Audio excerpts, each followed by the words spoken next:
Hello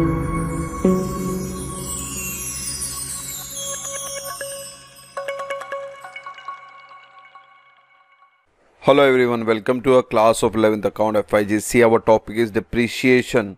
Today we are going to solve question number 2. Problem is solution. इसके पहले की video introduction और question number 1 आई button में check करें, नीचे डिस्क्रिप्शन में लिंक है वहाँ चेक करें। तो चलते हैं क्वेश्चन नंबर 2 की तरफ। On 1st Jan 17, Sai Industries Nagpur purchased a machine costing 1,65,000 and spent 15,000 for its installation charges. तो बच्चों यहाँ पे देखो ओरिजिनल कॉस्ट तो 1,65,000 है, मगर इसके ऊपर एक्स्ट्रा खर्चा हुआ है, एक्स्ट्रा नॉमिनल खर्चा, इंस्टॉलेशन चार्जेस, वेजेस, कैरेज, मैंने आपको एग्जांपल बताया था। तो एक्स्ट्रा खर्चा जब भी फिक्स एसेट परचेज करते वक्त हो तो उस खर्चे को भी आपको फिक्स एसेट कंसीडर करना पड़ता है। So that means it comes to 1,80,000. The estimated life of machine is for 10 years and the scrap value at the end of its life would be ₹30,000. Machine की लाइफ 10 ईयर है और scrap value, भंगार value 30,000 है। On 1 October 18 the entire machine was sold for 1,50,000. Show machinery account, depreciation account for the year 16-17, 17-18, 18-19 and 3 साल के लिए बोला है। Assuming that the account are close on 31 March every year, यानी अप्रैल टू मार्च, इसको याद रखना आपको। सेल्स फिगर दिया हुआ है बच्चों यहाँ पे अक्टूबर 18 को। अक्टूबर 18 समवेयर ये 3rd ईयर में आता है। तो हमने जो क्वेश्चन नंबर 1 किया था उसके अंदर हमने सेल्स की एंट्री तो पास नहीं की थी, मगर क्वेश्चन नंबर 2 में हमने सेल्स की एंट्री ली है। और एक चीज़ यहाँ पे कहीं पे भी परसेंटेज नहीं दिया हुआ है, that means we have to apply the formula. कभी भी एस्टिमेटेड लाइफ वगैरह दे, भंगार वैल्यू दे, तो समझना है कि आपको डेप्रीशिएशन फॉर्मूले के हिसाब से करना है, ठीक है। पहले जो डिटेल मिला है वो डिटेल हम फिर से लिख लेते हैं रफ में।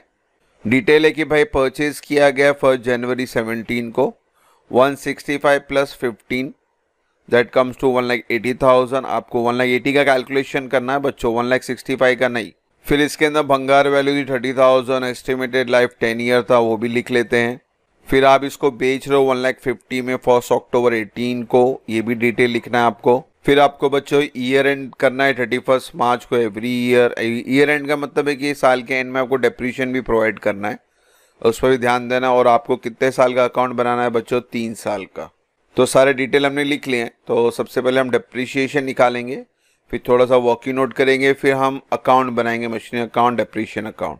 तो सबसे पहले फॉर्मूला लिख लेते हैं। फॉर्मूला क्या है? डेप्रीशिएशन पर एनम 1 साल का अमाउंट आएगा depreciation amount. Original cost minus scrap value upon estimated life of the asset. Original cost 1,80,000, scrap value 30 और एस्टिमेटेड लाइफ कितना बताया था? 10 साल। तो अप्लाई करते हैं फॉर्मूला। तो आपको 1,50,000 आया, 180 से 30 माइनस किए, 150 को 10 से डिवाइड कर दे तो 15,000 आया डेप्रीशिएशन पर एनम, यानी 12 महीने के लिए। ये महीना हमेशा याद रखे बच्चों, क्योंकि अभी यहाँ काम आने वाला है आपको। और ये डेप्रीशिएशन आपने निकाल दिया 15,000 रुपया पर एनम 12 महीने के हिसाब से। मगर आप देखेंगे कि 1st ईयर में जो डेप्रीशिएशन आया था वो जनवरी में आया था, ना कि अप्रैल में आया था।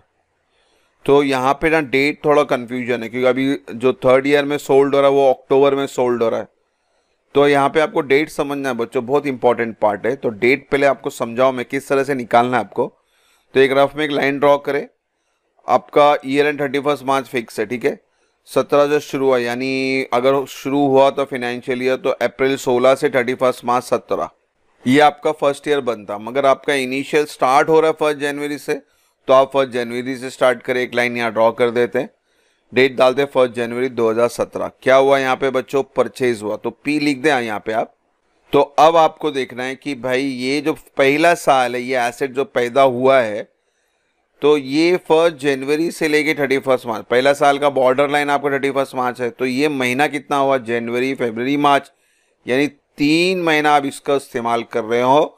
और एंड में आपको डेप्रीशिएशन जो प्रोवाइड करना है वो 3 महीने के हिसाब से प्रोवाइड करना है, ठीक है। इसलिए यहाँ पे मैंने 12 महीने लिखा है, हर सम में लिखते हैं हम लोग, तो ये आपको यहाँ पे कन्वीनियंट पड़ता है। तो 15,000 12 महीने का डेप्रीशिएशन है, मगर हमें पहले साल में तो सिर्फ 3 महीना यूज़ किया है, तो जितना यूज़ किया उतना ही महीने का डेप्रीशिएशन आएगा। तो यहाँ पे आपको 3 महीने का डेप्रीशिएशन निकालना है, उसको याद रखना है आपको। तो 2nd ईयर भी देख लेते हैं, लाइन फिर से ड्रॉ करते हैं। 2nd ईयर स्टार्ट होगा 1 अप्रैल 17 और ख़त्म होगा 31 मार्च 18। सेकेंड ईयर में कोई डिटेल नहीं, क्योंकि आपका सेल्स है 1 अक्टूबर 18 को, और बच्चों मार्च के बाद अक्टूबर आता है, यानी सेकेंड ईयर में कुछ नहीं हुआ है, जो हुआ है थर्ड ईयर में हुआ है। तो सेकेंड ईयर में आप पूरा महीना यूज करो, यानी 12 महीना। तो जब आप एंड में डिप्रीशिएशन निकालोगे 12 महीने के हिसाब से निकालोगे, यानी 15,000 का 15,000 ही रहेगा। खाली यहाँ पे कैलकुलेशन है 3 महीने के हिसाब से। अब बच्चों थर्ड ईयर अप्रैल 18 से शुरू होगा और ख़त्म होगा 31 मार्च 19 को। यानी आओ पहले आपको सेल्स का डेट डालना है अक्टूबर 18, अप्रैल मई जून जुलाई अगस्त सितंबर अक्टूबर, यहाँ के बीच में डेट आता है आपका, डेट डाल देते हैं। अब बच्चों यहाँ पे क्या किया आपने, सेल्स किया है और यहीं पे मशीन ख़त्म हो रही है, यानी यहीं पे आपको डेप्रीशिएशन भी निकालना पड़ेगा। और बच्चों यहाँ पे आपको अभी देखना है कि अप्रैल से अक्टूबर इसकी डेडलाइन है। तो अप्रैल से अक्टूबर थर्ड ईयर में आपने कितना महीना यूज़ किया, तो अप्रैल से काउंट करें, अप्रैल मई जून जुलाई अगस्त सितंबर अक्टूबर, यानी ये 6 महीना बना। तो ये जो थर्ड ईयर है, थर्ड ईयर में आप सिर्फ 6 महीना यूज़ कर रहे हो, यानी आपको डेप्रीशिएशन यूज़ के हिसाब से होता है। तो आपको ये जो अक्टूबर 18 को डेप्रीशिएशन निकालना है वो 6 महीने के लिए निकालना है, उसको याद रखना पड़ेगा आपको। और इसके बाद का डेट आपको यूज़ नहीं करना है, क्योंकि यहाँ पे एक ही एसेट था और एक एसेट क्या हो रहा है, एंटायर मशीन वॉज सोल्ड, यानी आगे कोई उसका इतिहास नहीं होने वाला है, तो इसलिए क्रॉस मारा है, आपको याद रखना है, ठीक है। और जब भी बच्चों सेल्स होता है, एक चीज़ आपको ध्यान देनी है, जब भी सेल्स होगा या तो प्रॉफिट होगा या तो लॉस होगा, वो भी आपको ढूंढना पड़ेगा, वो हमें आगे देख लेते हैं। तो सबसे पहले आपको मैं डेप्रीशिएशन निकाल दो कि भाई 3 महीने का कितना, 12 महीने का कितना, 6 महीने का कितना। तो रफ में यहाँ डेप्रीशिएशन निकाल लेते हैं। तो फर्स्ट ईयर 3 महीना यूज़ किए, जैन से मार्च, तो सिंपली ये 15,000 को इंटू 3 डिवाइड बाई 12 करो, यानी 3 महीने का डेप्रीशिएशन है 3750। और बच्चों सेकेंड ईयर में तो पूरा 12 महीना था, अप्रैल से लेके मार्च, तो यहाँ पे हेडेक नहीं, आप डायरेक्टली 15,000 लिख सकते हैं सेकेंड ईयर के लिए। और ये जो वर्क कैलकुलेशन बता रहा हूँ, ये डेप्रीशिएशन अमाउंट का कैलकुलेशन, फर्स्ट ईयर का 3750, सेकेंड ईयर का 15,000। थर्ड ईयर में आपको डेप्रीशिएशन कितने महीने का निकालना है बच्चों, 6 महीने के लिए। तो वापिस से 15,000 इंटू 6/12 कर देंगे, 6 महीने का फिगर आ जाएगा आपका। तो 6 महीने का डेप्रीशिएशन फिगर है 7,500। तो इस तरह से आपको 3 साल तक डेप्रीशिएशन निकालना है। वैल्यू कितनी थी, 1,80,000। हमने बेचा कितना, 1,50,000 पे। देखो अक्टूबर 18 को इसकी कीमत 1,80,000 यहाँ से स्टार्ट हो रहा है, फर्स्ट ईयर सेकेंड ईयर और थर्ड ईयर में यहाँ के बेच रहे, तो आपने यहाँ तक यूज़ किया हुआ है, तो इसका 180 का आज यानी सेल्स के डेट पे कीमत कितनी वो जानना ज़रूरी है। That is called WDV on 1 अक्टूबर। जिस दिन हम एसेट बेच रहे हैं उस दिन उसकी कीमत क्या है, तो ही पता चलेगा प्रॉफिट है कि लॉस है। तो सिंपल है बच्चों कि 1,80,000 का एसेट्स था, तो आपने 3 साल इसको यूज़ किया, इतना डिप्रिसिएशन है, तो सिंपली ये तीनों फिगर आप 180 से माइनस कर दो, तो आपको कीमत मिल जाएगी 1 अक्टूबर 18 की। क्योंकि आपका ये जो 7,500 का डेप्रिसिएशन है कब तक का है, 1 अक्टूबर तक का, यहाँ तक का है। तो आप ये तीनों फिगर को 180 से माइनस करेंगे तो आपको 1 अक्टूबर 18 को इसका WDV यानी डेप्रिसिएशन करने के बाद जो कीमत आ रही है वो कीमत कितनी है, तो ये कैलकुलेशन भी समझे आप इसको। So on 1 October 18 the value of machinery, ये आपको ढूंढना है कि 1 अक्टूबर 18 को इसकी कीमत कितनी थी। तो सिंपल तरीका बताया, क्या करना है आपको, 180 में से ये तीनों फिगर डेप्रिसिएशन का माइनस कर दे, तो आपका फिगर आता है 1,53,750। यानी 1 अक्टूबर 18 को इसकी कीमत 1,53,750 और ये एसेट आप बेच रहे हो 1.5 लाख में, कीमत है 153, बेच रहे हो 1.5 लाख में। तो यहीं से समझ में आ रहा है कि आपको ये लॉस है। कीमत है 153, मिल रहा है 150, यानी 3,750 कम मिल रहा है। तो WDV आगे 153,750, अब क्या करेंगे 150 से माइनस कर देते simply. And machine is sold on 1 October for 1,50,000, तो 153 से 1.5 माइनस किए तो आपका लॉस फिगर आता है 3,750। तो लॉस की एंट्री भी आपको अक्टूबर को ही पास करनी, क्योंकि सोल्ड अक्टूबर में हुआ है, तो प्रॉफिट और लॉस है वो भी कब होगा, अक्टूबर में होगा। तो इस तरह से ये कैलकुलेशन समझे, ये लाइन बहुत इंपॉर्टेंट है बच्चों। ये लाइन से ना हमारा डेट पूरा क्लियर हो जाता है कि एसेट आप कितना महीना यूज कर रहे हो। और फिर WDV भी निकालना बहुत ज़रूरी है, जिस दिन सोल्ड कर रहे हो उस दिन उसकी कीमत क्या है और उसका सेलिंग प्राइस क्या है, कंपेयर करने पे पता चलेगा प्रॉफिट है या लॉस है, ठीक है। अगर WDV ज़्यादा है, सेलिंग प्राइस कम है तो लॉस है। अगर कभी कभी गलती से WDV कम हो जाता है, सेलिंग प्राइस ज़्यादा हो जाता है, तो in that case it will be a profit. Basically loss ही होता है, क्योंकि एसेट स्क्रैप में बेच रहे हैं तो ये भंगार हो गया, तो ऑब्वियसली ये लॉस ही होता है। तो मगर आपको कैलकुलेशन समझा दिया मैंने, होप सो ये वर्किंग नोट आपको क्लियर होगा। लाइन बहुत इंपॉर्टेंट है, डेप्रीशिएशन के हर सम में ये लाइन के बिना सम नहीं होता, तो ये लाइन के ऊपर ही एग्जाम्पल भी अच्छी तरह से समझ में आते हैं, डेट वगैरह भी समझ में आता है। तो होप सो ये वर्किंग नोट समझ में आया होगा। तो अब हम इसी के बेस पे क्या बनाते हैं, लेजर बनाएंगे। दो लेजर बनाना, एक मशीनरी अकाउंट बनाना है और डेप्रीशिएशन अकाउंट बनाना है। तो चलते हैं, मशीनरी अकाउंट पहले बनाएंगे, फिर डेप्रीशिएशन अकाउंट बनाते हैं। फॉर्मेट बना दिया, in the books of Sai industry Nagpur, machinery account, debit credit, date particular, JF amount. Working note जो बनाया था हमने यहाँ लिख लिया मैंने रफ में। तो पहला पोस्टिंग शुरू करना है आपको। देखो पोस्टिंग शुरू करना है तो आपको ये लाइन देखना है। तो पहली एंट्री आपकी यहाँ 1 जनवरी 17 को परचेज हुआ था, और परचेज की जनरेटी आपको याद रखनी है, परचेज, डेप्रीशिएशन, सेल्स। तो परचेज की जनरेटी मैंने इंट्रोडक्शन लेक्चर में बताया था, वो एंट्री फिर से बता दो। क्या एंट्री बताई थी? फॉर परचेज ऑफ एसेट या इंसिडेंशियल एक्सपेंडिचर, कुछ भी हो, asset account debit to cash bank. Cash नहीं लिखना है आपको, बैंक ही लिखना है। हाँ, अगर स्पेसिफाइड किया हो तो कैश, स्पेसिफाइड नहीं किया है तो आपको सिर्फ बैंक ही लिखना है। तो any asset account debit to bank, यानी एसेट अकाउंट डेबिट हो रहा है तो आपको डेबिट साइड में लिखना है, ठीक है। क्या लिखना है आपको? कितने का परचेज किया? 1,80,000 का। डेट यहाँ से मालूम पड़ जाएगा आपको, 1 जनवरी 2017 को, टू बैंक अकाउंट 1,80,000। डेट आपको यहाँ से पता चल जाएगी, ठीक है। फिर आप पहले लाइन को, यानी पहला साल मुकम्मल करने के लिए पहले लाइन को कंप्लीट करते हैं। तो पहला P तो हो गया, अभी D है यानी डेप्रीशिएशन। डेप्रीशिएशन हमेशा क्रेडिट में आता है, इसकी जनरेटी भी बता दो आपको मैं। तो डेप्रीशिएशन की जनरेटी क्या है बच्चों? डेप्रीशिएशन टू एसेट, यानी एसेट अकाउंट क्रेडिट हो रहा है तो आपको क्रेडिट साइड में लिखना है। और डेप्रीशिएशन का डेट आपको यहाँ से पता चल जाएगा 31 मार्च 2017 बाय डेप्रीशिएशन अकाउंट 3750। ये वर्किंग नोट से लेना है आपको, आपने जो रफ में बनाया था वो फिगर यहाँ पे शो करना है। अब पहला साल मुकम्मल हो गया आपका, ठीक है, ये एंट्री हटा देते हैं। तो पहला साल कंप्लीट हुआ है तो अब नेक्स्ट ईयर पे नहीं जा सकते जब तक कि आप फर्स्ट ईयर को क्लोज ना कर दें।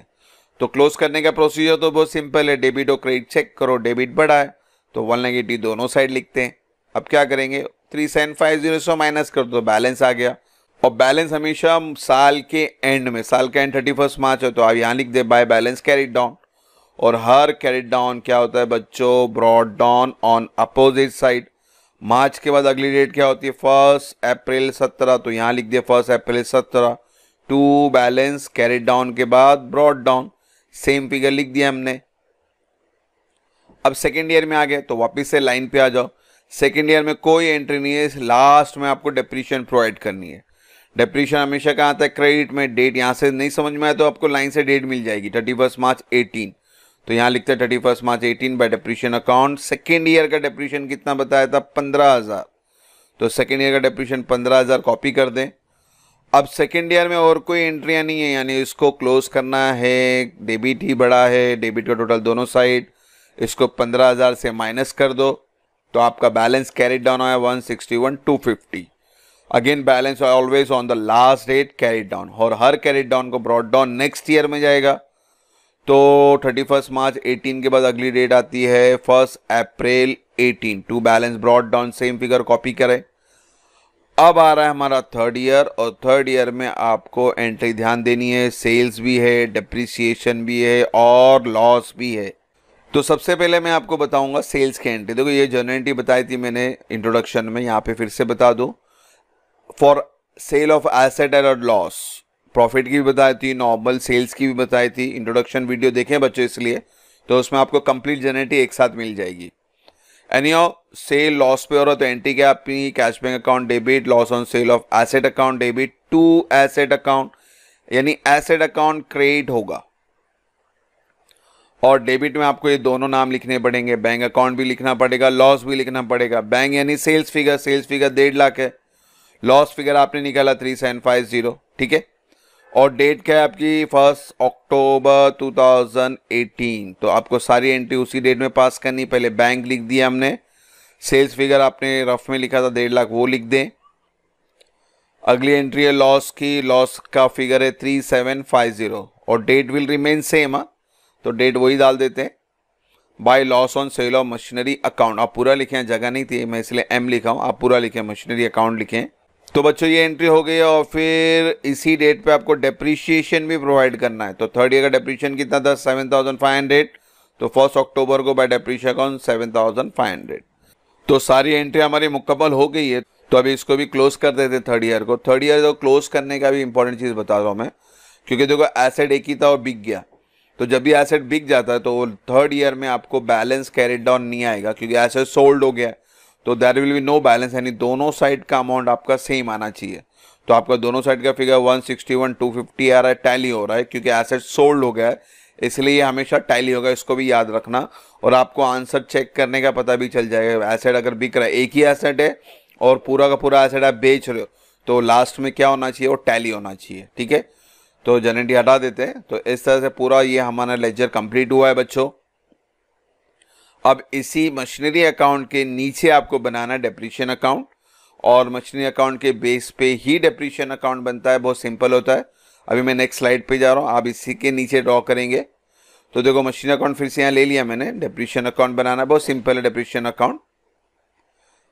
अकाउंट अपन को एसेट्स अकाउंट से ही लेना है, और ये भी बच्चों देखो ईयर वाइज ही बनेगा डेप्रीशिएशन अकाउंट। जैसे लेजर अकाउंट हमने मशीनरी अकाउंट ईयर वाइज बनाया था, तो उसी तरह से डेप्रीशिएशन अकाउंट भी ईयर वाइज बनेगा।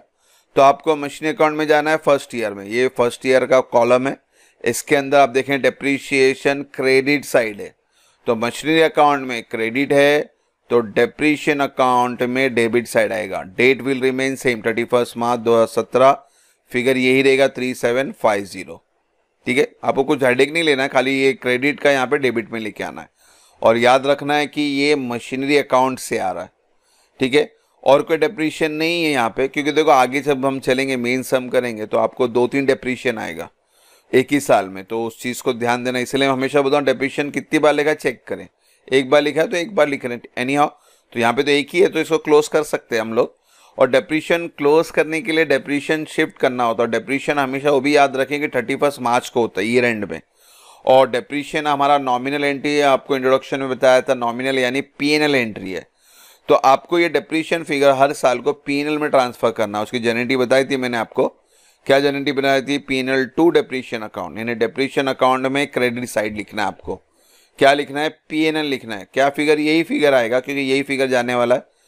और डेट याद रखे, last date 31 March 2017 bye PNL account 3750। आप पूरा लिखे प्रॉफिट एंड लॉस अकाउंट। इस चीज को समझना है आपको। डेप्रीशिएशन अकाउंट में पहली एंट्री मशीनरी अकाउंट से आई, फिर आपको सिंपली इसको क्लोज ही कर देना है। एक्चुअली ये बैलेंसिंग फिगर यही आता है, और यहाँ पे नाम हमेशा याद रखना है पीएनएल। जनरेटी के आप देखेंगे तो यहाँ पे पीएनएल अकाउंट लिखा है, और दोनों साइड टैली हो गया, तो दोनों टैली करते हैं। अब सेकेंड ईयर में आते हैं, सेकेंड ईयर में यानी सेकेंड ईयर के लेजर अकाउंट में आते हैं। यहाँ पे डेप्रीशिएशन है 15,000, डेट है 31 मार्च। टू मशीनरी अकाउंट, ये वर्ड याद रखना टू, क्योंकि यहाँ पे मशीनरी अकाउंट में क्रेडिट है, तो डेप्रीशिएशन अकाउंट में डेबिट। नाम अपोजिट लिखना, देखो यहाँ मशीनरी अकाउंट में डेप्रीशिएशन लिखा है, तो डेप्रीशिएशन अकाउंट में मशीनरी अकाउंट लिखना है आपको। और ये 15,000 भी कहाँ शिफ्ट करेंगे, पीएनएल में, last date of the year end, same figure के साथ। और ये टैली हो गया दोनों साइड। थर्ड ईयर में आते हैं, थर्ड ईयर भी इंपॉर्टेंट है, इसको समझना। थर्ड ईयर में पहले देखो बच्चों अक्टूबर 18 को डेप्रीशिएशन आया, ठीक है, तो वो डेट तो चेंज नहीं होगी, वो एज इट इज लिखते हैं, टू मशीनरी अकाउंट 7,500। अब यहाँ पे बच्चे गड़बड़ करते हैं कि भाई ऊपर हमने मार्च लिखा, तो यहाँ पे अक्टूबर, ऐसा नहीं है। मैंने आपको स्टार्टिंग में बोला था पीएनएल अकाउंट यानी फाइनल अकाउंट बनता है, और फाइनल अकाउंट का डेट फिक्स है, वो 31 मार्च को ही बनता है, ना आगे ना पीछे। तो ये चीज़ आपको समझनी है। तो अक्टूबर 18 को नहीं बनाना है, आपको ये शिफ्ट करना है 2019 31 मार्च बाय पीएनएल अकाउंट 7,500।